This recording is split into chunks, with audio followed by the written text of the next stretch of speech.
ഈ കഴിഞ്ഞ ദിവസം ഒരു അപ്പച്ചൻ എന്നോട് ചോദിച്ചു, അച്ഛാ മരിക്കാൻ കിടക്കാണെന്ന് അച്ഛൻ അറിയാലോ, ഇനി അധികം നാളൊന്നുമില്ല, പിള്ളേരൊക്കെ വന്നിട്ട് പറയണത് എനിക്കുള്ളത് ഇങ്ങോട്ട് തന്നേക്ക്, എനിക്കുള്ളത് ഇങ്ങോട്ട് തന്നേക്ക്.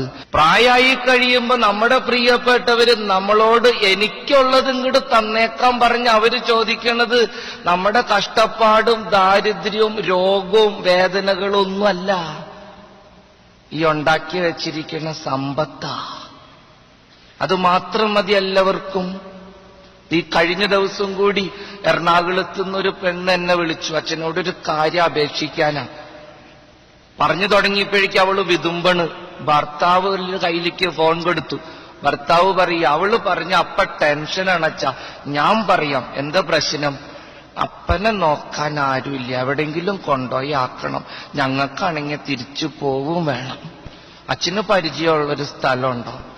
ഞാനിപ്പോ സത്യം പറയാലോ പ്രിയപ്പെട്ടവരെ, അത് കാരണം എവിടെ പ്രസംഗം പറയാൻ ചെല്ലുമ്പോഴും കാർന്നവന്മാരോട് പറയാണ്, ഉള്ള സ്വത്തില് കുറച്ചെടുത്ത് ഒരു തരി നല്ല ഭക്ഷണമൊക്കെ കഴിച്ച് മാന്യം മര്യാദയായിട്ട് ജീവിക്കും.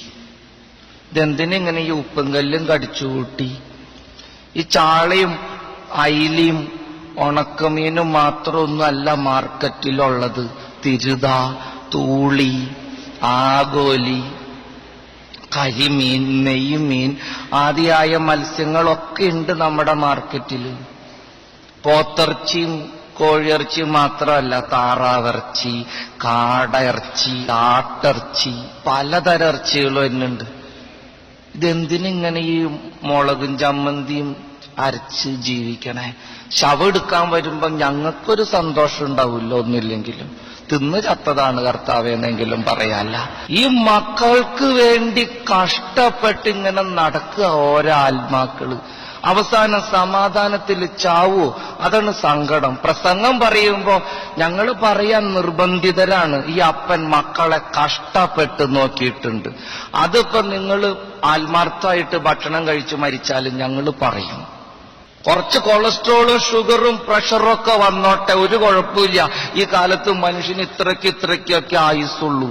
മര്യാദയ്ക്ക് ഒരു തരി നല്ല കൂട്ടാനൊക്കെ കൂട്ടി ചോറുണ്ട്, വല്ലപ്പോഴൊക്കെ ഒരു സിനിമയ്ക്കൊക്കെ പോയി, വല്ലപ്പോഴും അടുത്തുള്ള സ്ഥലങ്ങളിലൊക്കെ ഒന്ന് തീർത്ഥാടനം നടത്തി, ഒരു ടാക്സിയൊക്കെ വിളിച്ചൊന്ന് വേളാങ്കണ്ണിക്ക് പോയിട്ട് വാങ്ങുന്ന. എന്തിനാ ഇങ്ങനെ ഈ ട്രെയിനിലും ലൈൻ ബസ്സിലും മാത്രമായിട്ട് അടങ്ങണേ? ഇഷ്ടം പോലെ കാശ് തമ്പുരാൻ തന്നിട്ടില്ല.